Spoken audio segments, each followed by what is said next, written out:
Hari Om, everybody.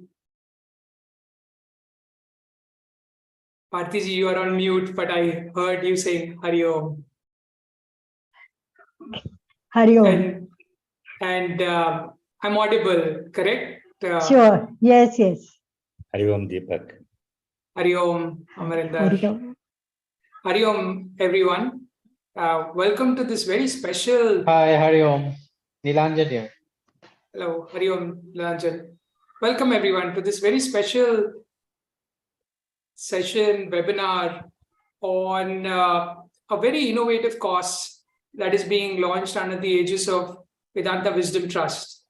It's the first residential course that is going to be launched by the trust, and it's in conjunction with the meeting of minds, so as to say, with Rishihood University.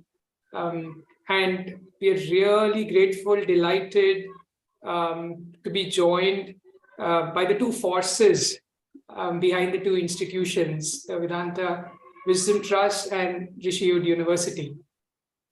So we're going to talk about the collaboration.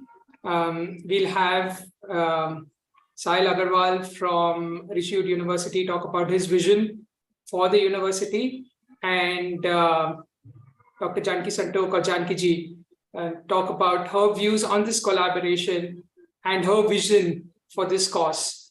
So let me first introduce Rishihood University and the CEO of Rishihood University, Sahil Agarwal. Rishihood is a young institution, but in a short span of time, it has achieved a lot. It seems it's been around for a long time, but as I was researching more about the institution and the university, I was very positively surprised to see that the actual seeds of the thought of the university was sown in 2014, and Sahil will talk about that in detail. But from there to today come and launch the number of courses at undergrad, postgrad, and even for corporates, for executive programs that they've done is phenomenal. And they were inspired by the teachings of Swami Vivekananda and hence Rishihood.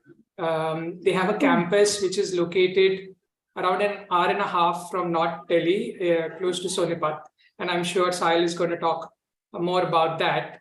And Sahil's background himself, he's an IIT grad. 2014 is when he graduated, heard the calling of his heart, jumped into education straight away to make an impact. Since then, he's been involved in various causes around education. And I'm sure his cause closest to the heart, or his flagship, as he would call it, is the Rishihood University today. He, in addition to being in the field of education, he's what one might call a Renaissance patriot. He's looking at the country and its development in various different ways. They've started courses on entrepreneurship, on creativity, on public policy, something that our country really needs.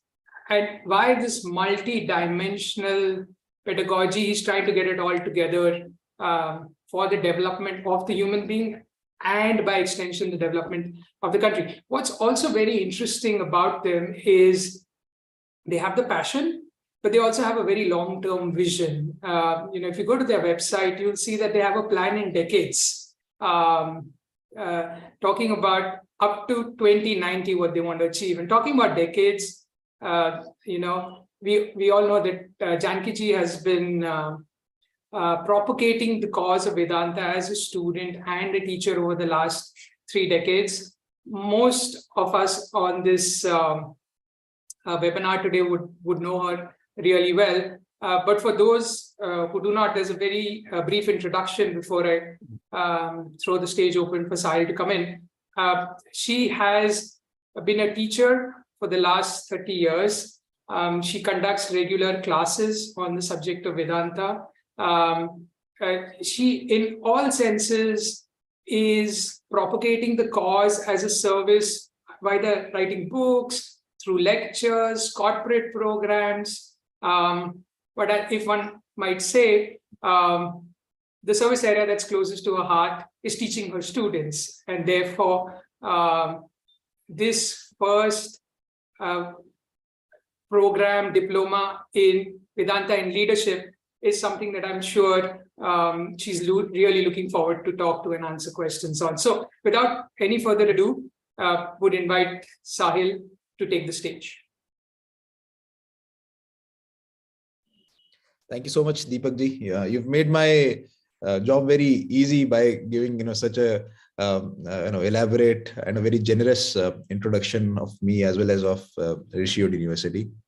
Over the last 2 months that me and my colleagues at Rishihood have had interactions with the Vedanta Wisdom Trust, it has been very enriching to see like-minded forces coming together to discuss an idea that's so close to all of our hearts. The reason why I got into this and why, along with my colleagues, we started Rishihood University is founded on the very philosophy of Vedanta. We see Swami Vivekananda as our inspiration. I'll start with the word Rishihood itself.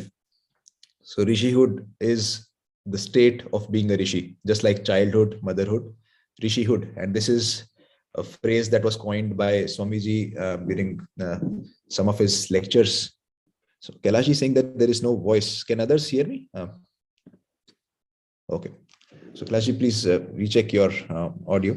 So in his lectures, he says that the ultimate destiny for human evolution is to become a Rishi. I mean, that is when we internalize and become one with truth. That is the state of being a Rishi, and that is Rishihood, and that is the purpose of this birth that we've got in the form of human body. So when we were reading this and we saw that if this is the purpose that he has proposed for human life, then this should be the very purpose of education, because education is meant to prepare people for life, and that is how we named our institution this. Now, for us, this philosophy is not just a fascination, but we are trying to see how the fundamental principles that come from India's civilizational wisdom, they apply and help people in this century, in the modern world, navigate meaningful and happy lives. Particularly the kind of programs that we have chosen, the academic areas that we have chosen are of high impact nature. So we call ourselves as an impact institution. So if you see our programs, we have programs in entrepreneurship, in public leadership, in design, in healthcare, in education, which are areas that have a high impact potential in not just the immediate society or India, but at a global level. Now, where does the whole Indian civilizational wisdom come into the picture when we are talking of these impact areas?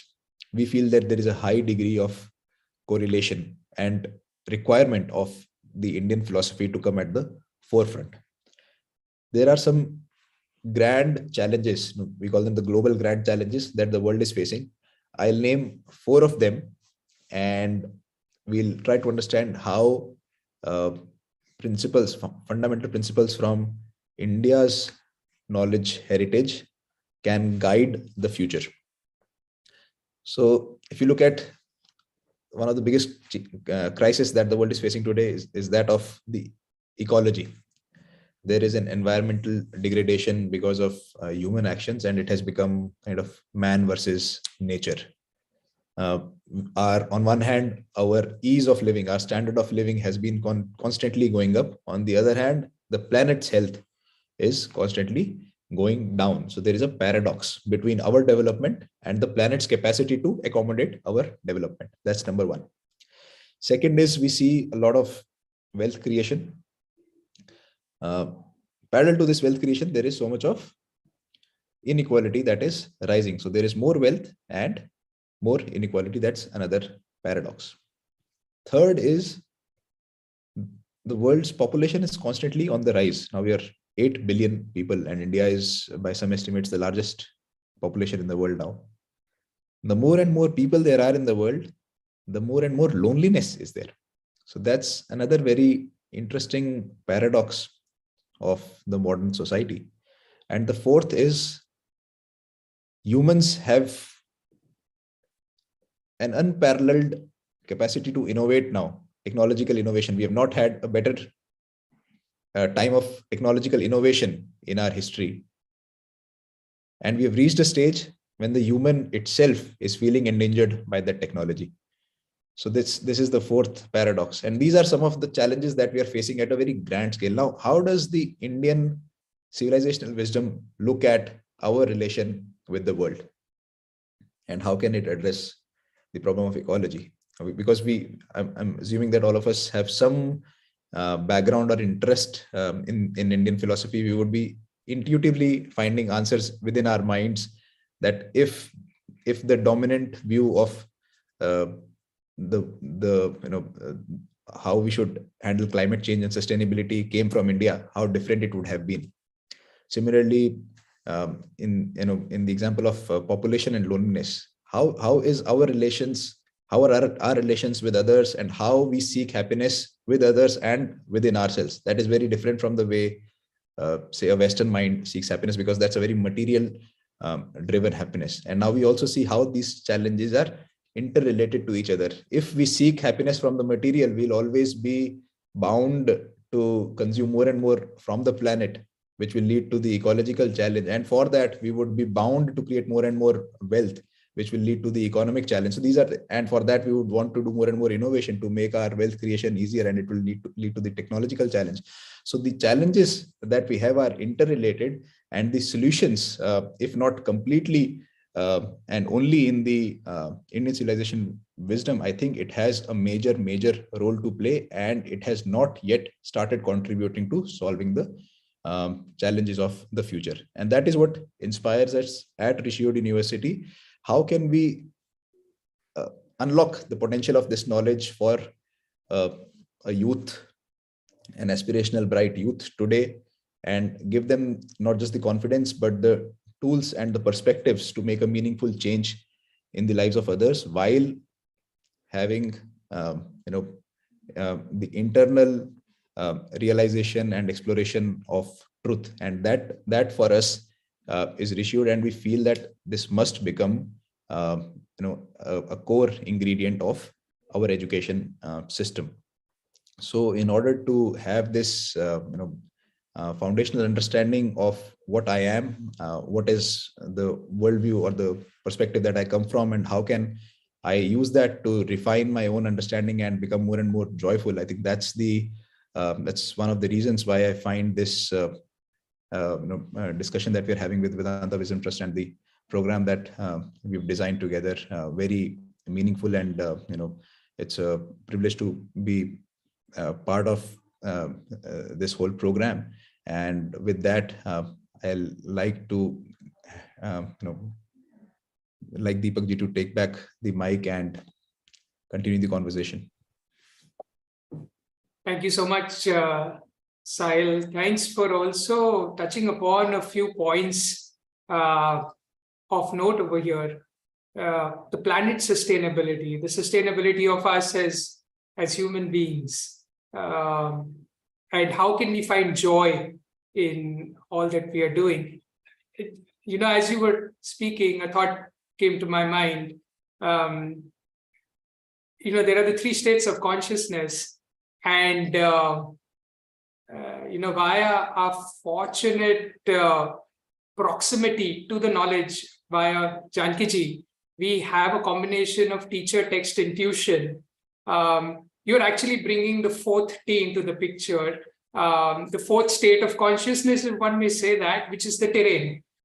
You're by providing the infrastructure, and Janki-ji has been a very firm believer that being in proximity, having a residential program where people are actually reflecting, learning, and living the knowledge is something that will fast forward the development of the individual. Before I invite Janki-ji to take the stage, we have a small video on the work of the trust, and may I request the video to be played for the audience, please.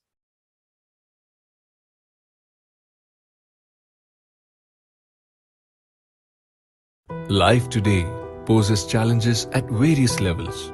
Modern day living is threatened by anxiety, depression, failure at work, climate change, and war. But is a life of peace and harmony with fast-paced progress possible or even conceivable? The answer, a resounding yes, lies in the ancient Indian philosophy of Vedanta. This pristine knowledge of life and living, as found in texts like the Bhagavad Gita and the Upanishads, has answers to all human problems and is a pathway to the ultimate goal of human existence, God or self-realization. The Vedanta Wisdom Trust's mission is to educate humanity on this knowledge. Towards this end, it holds weekly online classes attended by learners from all over the world. The Trust's e-learning platform offers a number of self-paced certificate courses. Offline events include outstation retreats, seminars, public lectures, and workshops. Top professionals can learn and apply Vedantic knowledge in their fields through the Trust's corporate workshop services. The Trust's upcoming project, the Vedanta Wisdom University, will be the world's first university with a curriculum based on Vedanta. Along with education that provides a means of livelihood, it aims to empower its students to become tomorrow's leaders who can think creatively and advance humankind as a whole. Spearheading the Trust and its services is Dr. Janki Santok, a well-known proponent of Vedanta for over 3 decades now, a sought-after teacher of the subject and an author who writes for The Speaking Tree, The Economic Times, and more. Her first book, How Do You Know What You Know, examines thinking and its effects on life. Her next book on happiness is in the publication stage. Janki Ji's social media presence continues to grow, with the YouTube channel Team Janki Santok comprising a subscriber base of thousands across continents. To learn more, please visit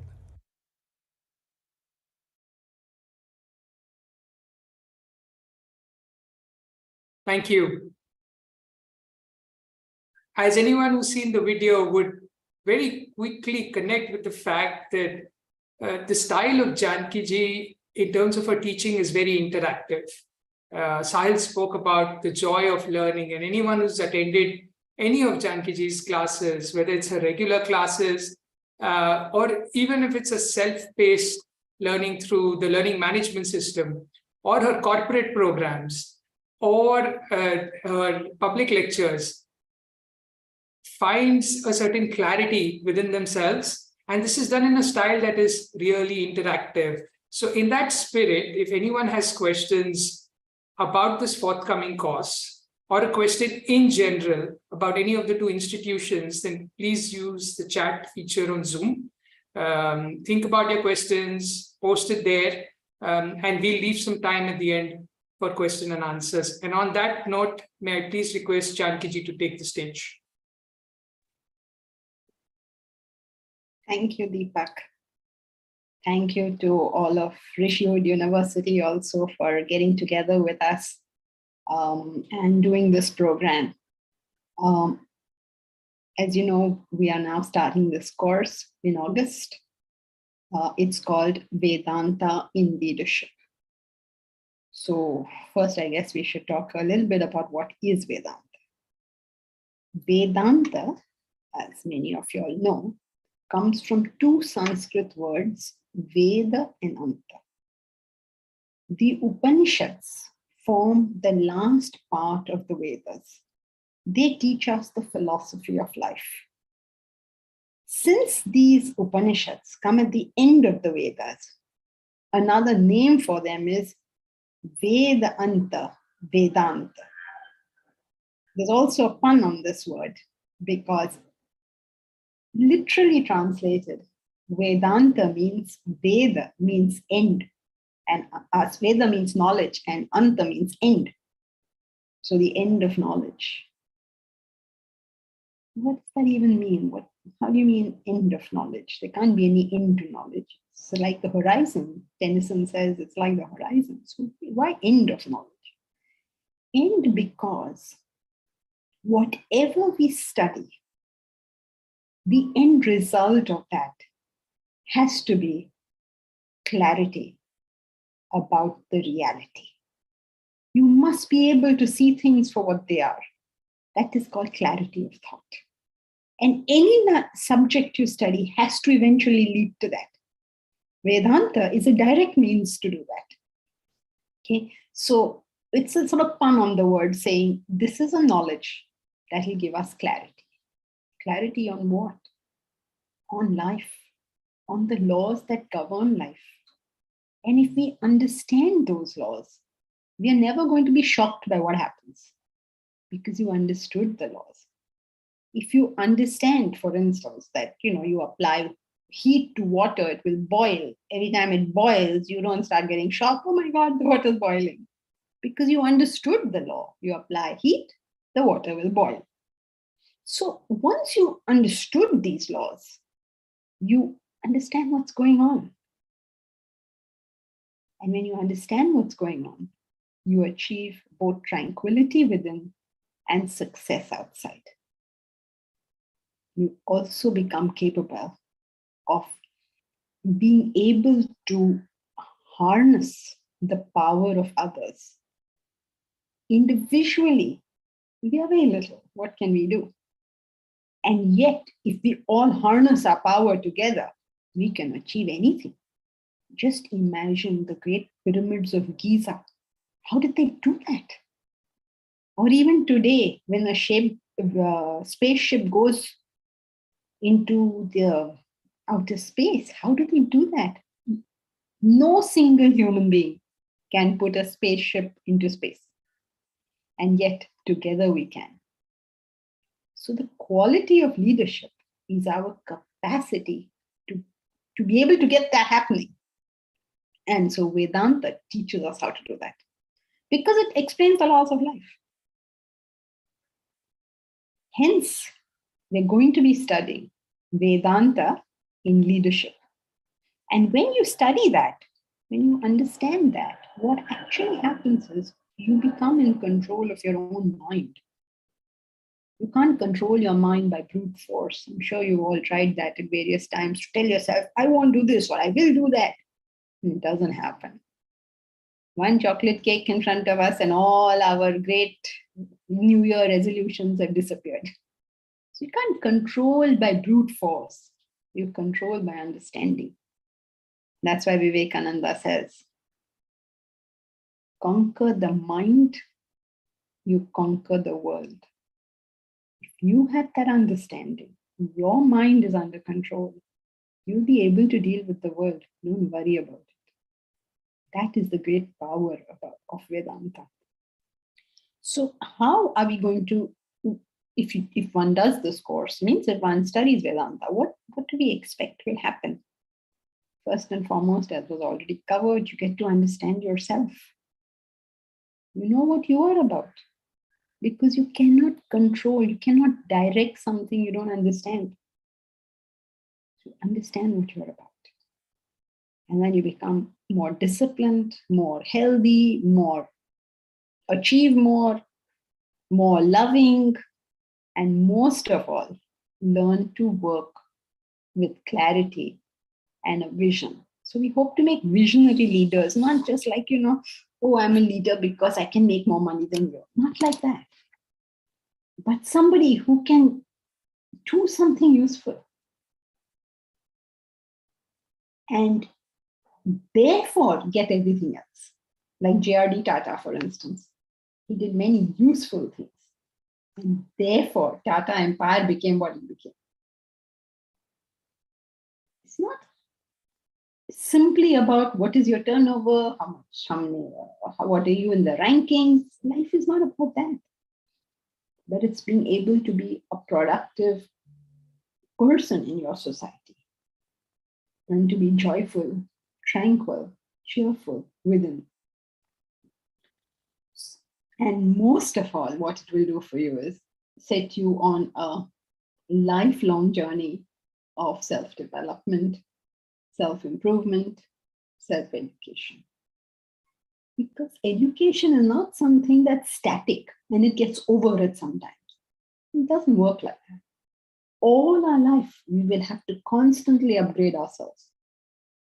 So we have to know how is that going to happen? How do we do that? So we do good for ourselves and we do good for others, and together this is known as Shreya. So if you ask me, what will the course do? It will teach us about Shreya. I don't know if you've heard the Sanskrit word Shreya. It means good for yourself and good for everyone else. That's where we're headed. Now let's see, what's the nature of this course? Let's start with eligibility. Eligibility is you have to be a graduate. In any stream is okay, but graduation is required. Now, this is an unalterable thing. There's no leniency as far as this goes, because that's not our rule. It's a UGC rule. If you want a postgraduate diploma, you will have to be a graduate. So graduation is necessary, number one. Number two, you need to be under 35 years of age. This is slightly flexible because, we can be slightly flexible. We'll see how the group forms and, all of that. So we could be slightly flexible. And other eligibility is you have to fill in the survey form. I know many of you all have done it already. Those who have not will need to do it. And then the fourth and final eligibility is you have to fill in the application form. If you don't fill in the application form eventually of Rishihood University, you can't gain admission. So let's see now, what are the details of this course? It's 1 year long, it's full-time, it's residential. Residential, as you know, is because we are converting our personality. And if we don't live there and don't do this day after day, every day, then we will learn many things, but we will not be many things. And this course is to make us be the change. Otherwise, we are filled with information, so many things we know. But what can we do amongst all those things? So we live there day after day and become the person that we'd like to become. And we do it all together so that we are all there to inspire one another. It's a PG diploma course. It's UGC certified, and the diploma will be conferred by Rishihood University and Vedanta Wisdom Trust jointly. Now, what is the structure of the course? We'll basically be doing, in terms of Vedanta, 2 main books, Fall of the Human Intellect and Governing Business and Relationships. These will teach us the basic principles of life. Aparna, you want to ask a question? Do you think we should take all questions after I finish? Yes. Maybe No, I don't want to waste your time any further. If there is no possibility of doing the course online and come there for a specific period of time, I agree with that. I myself would have loved to have been there, but then I also have a day job which meets my ends, so I can't leave that. However, I'm so I'm just tuned into Rishihood University, ma'am, and I just hope to be there and do something, work, be associated a lifetime. So I don't know how this can happen if this is a full-time residential course. That's all my question. Okay, so let's take up all questions later on. I'll just finish what I'm trying to say, and we can take up all other questions later on. The 2 basic books are Fall of the Human Intellect and Governing Business and Relationships. Through this, we will understand some basic principles about how life works, so that we can set our life the way we would like to set it. Unpredictable things will happen. We cannot predict everything that will happen. But if we have done our part, the impact on us will be much lower. Take the example of COVID. Nobody could have predicted such a thing, right? Nobody could have predicted what was going to happen. But just think, what are the problems we faced at those times? And who faced what problems? Who faced the worst health problems? Those who had comorbidities. Who faced the worst financial problems? Those whose finances were not already put in order. Who faced the worst relationship problems or the worst worse depression problems and internal problems. Remember, life can give us something left of field anytime. But what preparation have we done? If I had built a corpus before COVID struck, I already had a corpus. Then even if I'd lost a job, I would be relatively comfortable. If I had taken care of my health before COVID struck, if I didn't have comorbidities, I would have been better off even if I'd got a very bad COVID attack. In all things, if I've been, sort of fighting with my spouse or fighting with my parents, and then I'm locked up in the house with them, things can only go worse, right? So therefore, if we get every part which we have under our control, we get that done properly. Whatever else comes to us, it's okay. We're going to be able to handle it. And of course, we are going to direct our own lives. There's a Sanskrit Subhashitam that says that fate is indeed strong, but man is equally strong. It is, anything can happen. That's a fact. But we can do something about it. That's also a fact. Now, if we learn this game, we say, okay, fate, throw us stuff so that we can fight whatever you give us. And that will keep life interesting. We don't want to be bored every day, same thing, no changes taken place. No, let's have the fun. Let's have challenges come to us and let's deal with them. Be prepared for those challenges. Enjoy those challenges. But that's the fun of life, isn't it? So the exams are going to be on these two books. Okay, this is where you will have your daily study, your exams, and all of that. Besides this, you will have 12 other courses.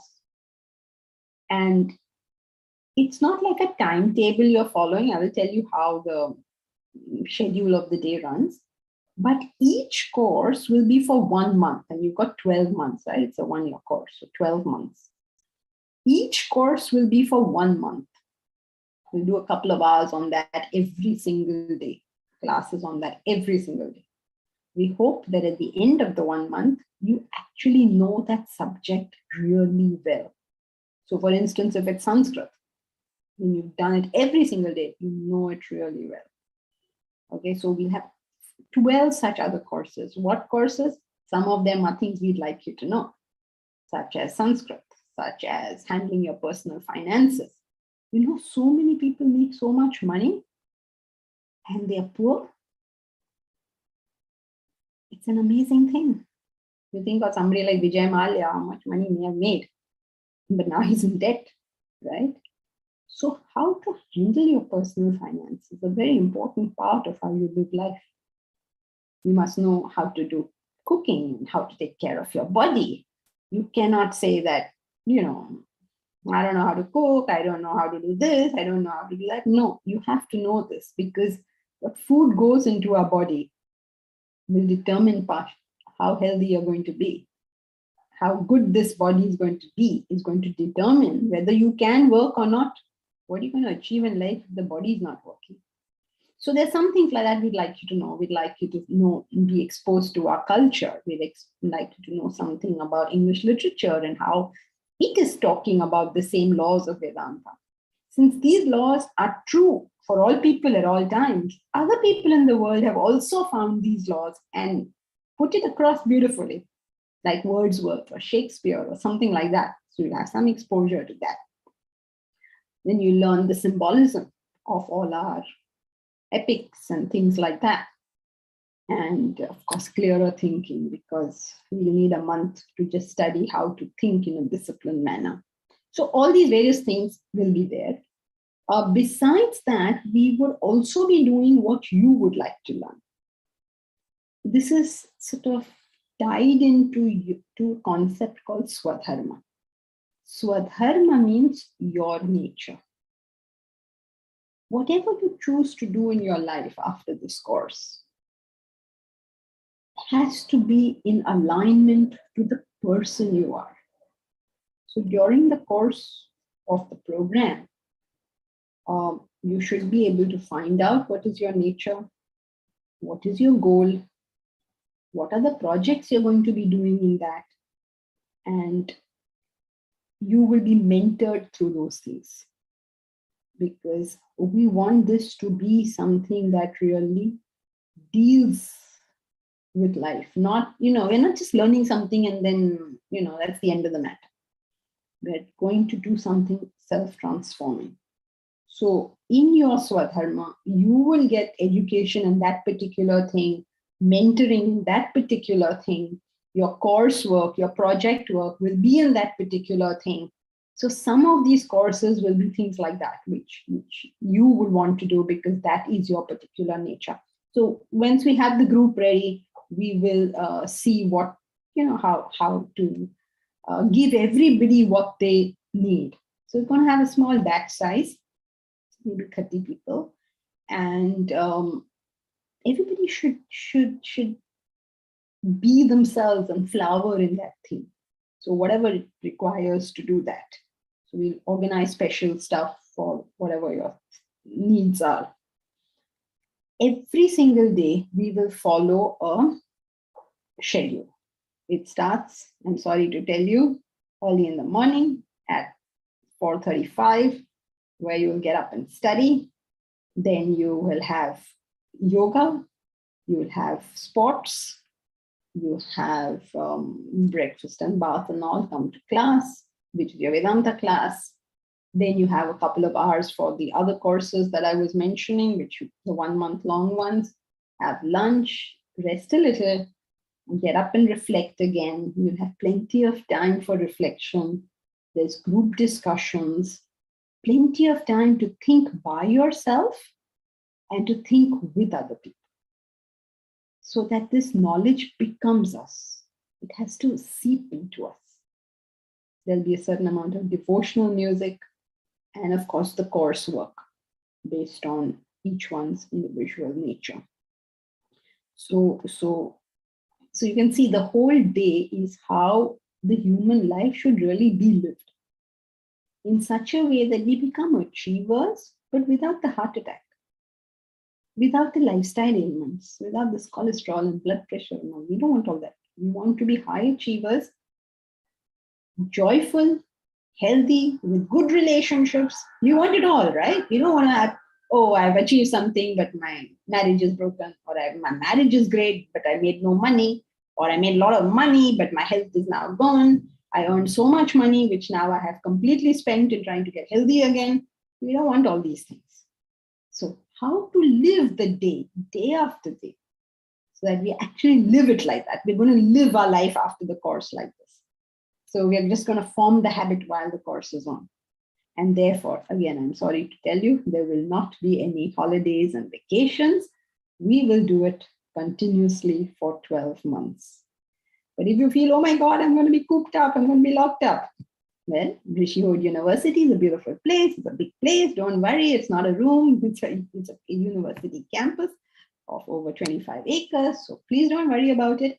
And also, we will all take excursions, because part of our work is to be able to take these offsites and see things and reflect upon them and consider problems and their solutions and what other people have done about it. And so we will be having many offsites through the year. So don't be very worried about the fact that you have to stay there.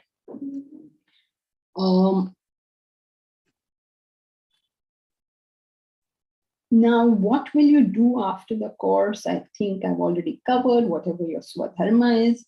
You can do whatever you like, really. And during the course, you will get training to do that. Mentorship, let's say, in doing that, we'll be getting experts in their fields to come and talk on this thing, so that, we get to hear the thinking. We get to hear how people went through things, how they thought about it. And hopefully that will help us formulate our own plans about what we would like to do. And There's also a possibility that this course will eventually become a degree program of 2 years. The diploma is 1 year, the degree program will be 2 years. That's a possibility, of course. I'm saying that because some of you have said in the survey about the course being longer. So yes, the possibility does exist. Now, we must be able to see the value of what we are doing. This 1 year we put into it can change the entire course of our life.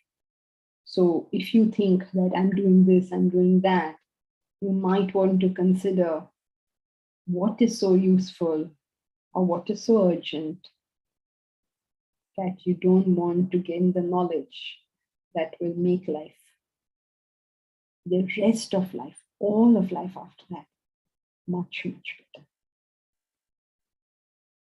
For that, you have to put in all that hard work. The course will give you a conducive environment, will give you the tools. But what you really get out of the course is exactly what you put in.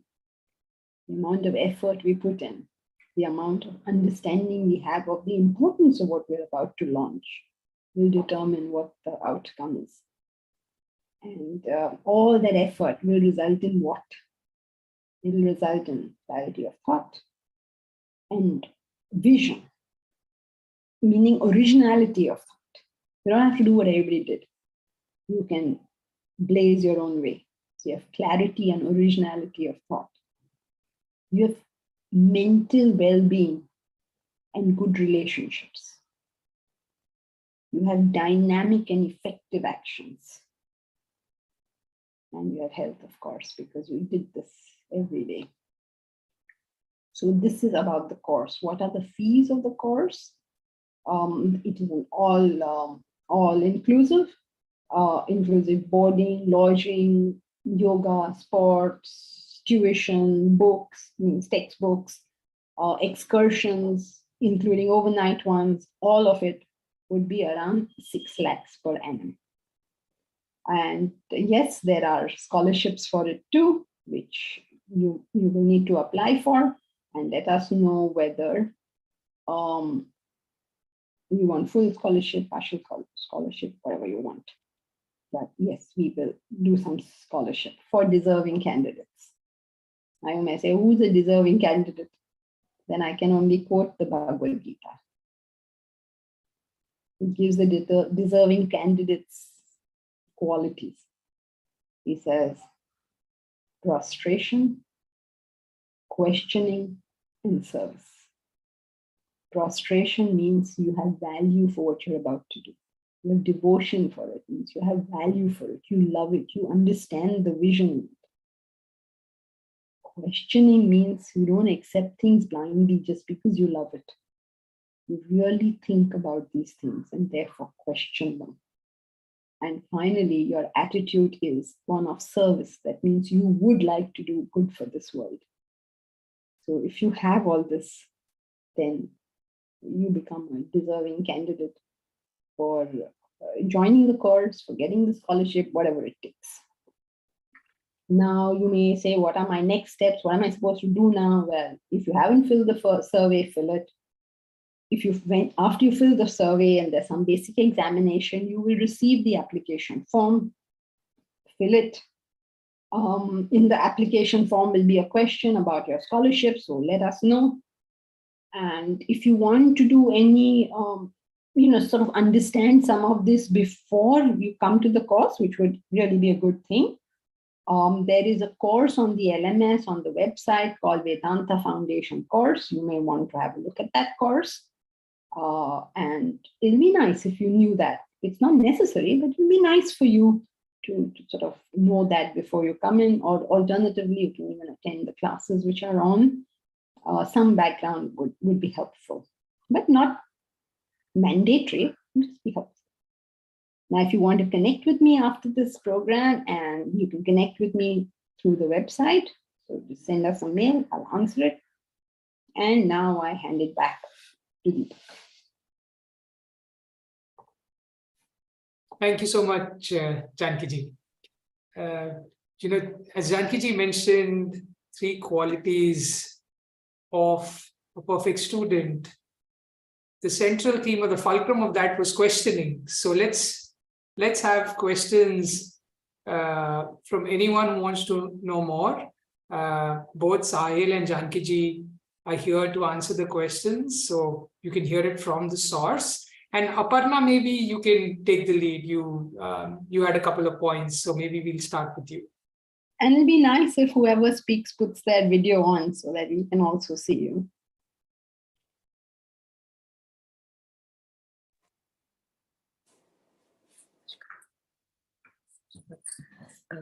Yeah, so I was asking if, I don't know if it even feels right to even ask, because it's so much that assimilation that happens while you are at the program within those boundaries, doing these things, it cannot be translated to something online. No, it doesn't. I am a teacher myself, so I know that you learn a lot by just listening and being in the presence of others. So I contradict my very first question of, can this be done online? And I'm wondering how. Well, there are courses online. We have been doing them. We have an LMS, a learning management system. From our website, there are courses which you could do. We've been doing it. And the reason we got into this association is for the exact reason that you mentioned.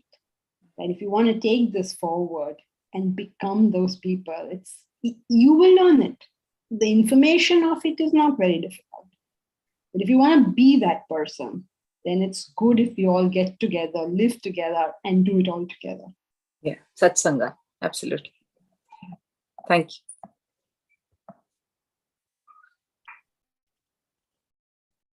If anyone has any other questions around the topics which were discussed today or in general, or what you've seen on individual websites of the two institutions, then you can either put it on the chat or raise your hand or just bring yourself on video and ask the question.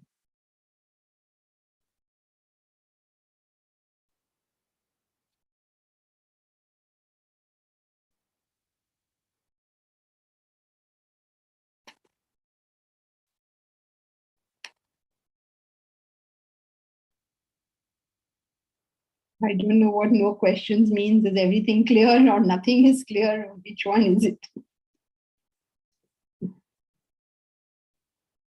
So, okay, if nobody has a question, I don't think there's anything I want to add. We've covered everything. If you haven't done the survey and you'd like to join the course, then please do the survey. Janki-ji, maybe one can hazard a question or adopt a question that maybe was asked in a different forum when I spoke to someone about this. And that was, what if someone finds out after a couple of months that they're not able to continue for a year? How should they think about that? Because the individual person who I mentioned this to was saying, this is a new program. It's going to be a new subject for me. I'm okay to commit for a year, but what if I realize after a couple of months that this is just not me, or I'm not fitting in for whatever reason? Yeah, good question. I'm sure one or two people might drop out anyway. So it'll be a good idea for us to do that Vedanta Foundation course so that you know what you are studying and whether this is interesting to you. Were you able to finish that course, an online course, self-paced course? Were you able to, it doesn't promise to be easy, but what takes you across, even though it may be difficult at times, is, do you have that vision? Do you understand the importance of what you're launching into? And if we do understand that, then we will make it. One of the reasons we don't succeed is because we don't commit. Once you commit to something, you understand its importance and therefore you've committed to it. People don't give up like that. Those who give up are those who are like, oh, I don't know. Make a commitment and you do it. And if you don't know whether this is a commitment I should make, then do the Vedanta Foundation course. It will give you the fundamental Vedanta ideas, and then you should know whether this is your cup of tea or not.